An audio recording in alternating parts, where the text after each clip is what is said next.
Hey guys, today I'm gonna be showing you a secret portal from Roblox High School. So you begin at Larry's house.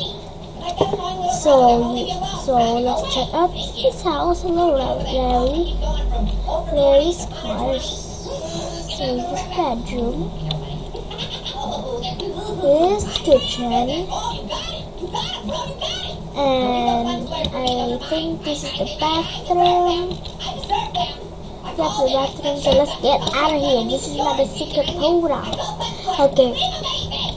So behind here is a secret something. It's not that thing. If you thought that was that thing, it's just like a jacuzzi, but it's actually here. I forgot what it is. What in the world is it? Okay, over there. So that black thing. So you go here and you see a portal.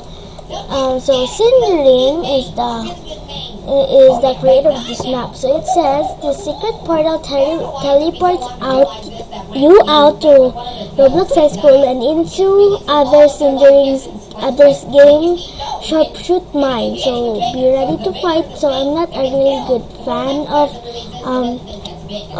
fighting games. I just like roleplay games like Roblox High School, Life in Paradise, Mip City, the Plaza. So yeah, if you like fighting games, be sure to give this a thumbs up and be sure to check the portal out. Comment down below what you think it is. So yeah, bye!